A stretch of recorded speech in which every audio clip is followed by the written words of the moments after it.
The text came at 6:17 p.m. sharp. A group message, cold and final. We need space from you. Please don't reach out anymore. Oh. No kindness, no explanation. Just rejection written like an office memo. By then, my uncle was already at their house, boxing up their things, cheering them on like they were finally free of me. They thought they were making a statement. They thought they were in control. But all I did was reply. Of course. I'll cancel my direct deposits first thing. That was the exact second the ground shifted. Not beneath me, beneath them. It wasn't always like this. Once upon a time I was their lifeline. The one who kept their lights on. The one who quietly wired rent money when jobs slipped through their fingers. The one who paid hospital bills and tuition fees. Even the car my sister destroyed was bought with my money. And yet they called it love, not debt. Family helps family, my mother would repeat like a hymn. But in our family, help only ever flowed one way. Gave. They took. And for years I convinced myself it was fine. That maybe buying their comfort meant I was buying a place to belong. But love with no return rots into resentment. The cracks began small. Whispered jokes when they thought I wasn't listening. Cash cow. The way my father praised my uncle's hard work, while ignoring the fact his mortgage was quietly paid from my account. Or that Christmas dinner where every present under the tree had my signature on the receipt, but not a single one carried my name. Noticed. I remembered. And I smiled through all of it. So when their text finally came, I didn't panic. I didn't beg. I understood exactly what it meant. This wasn't about space, it was about control. They assumed I was desperate for them. They forgot the truth. Dependence had only ever gone one direction. So I acted.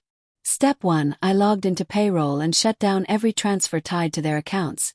Mortgage support, utility stipends, even the college fund, that was really my sister's shopping spree. Step 2, I called the hospital billing office. Corrected their files. My name was no longer attached to my mother's plan. The bills would land on her doorstep now.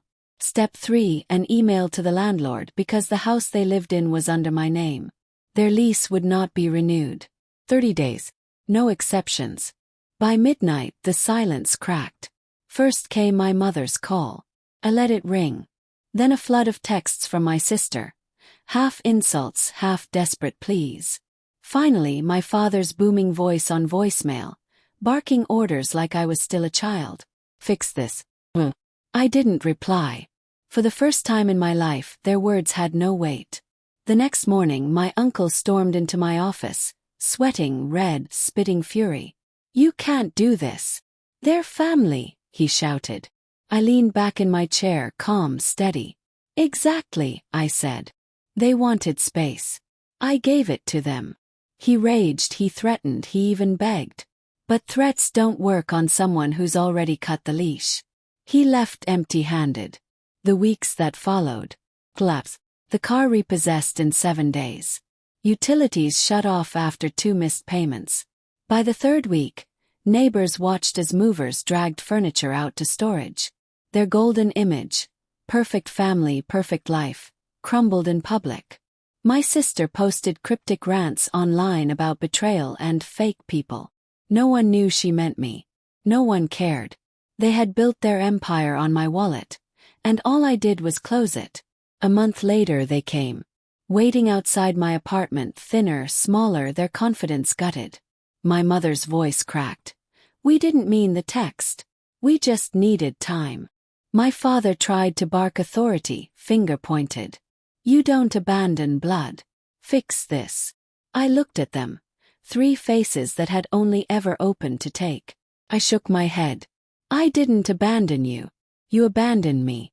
The day you reduced me to a bank account. They blinked, confused. I went on. I'm not your ATM.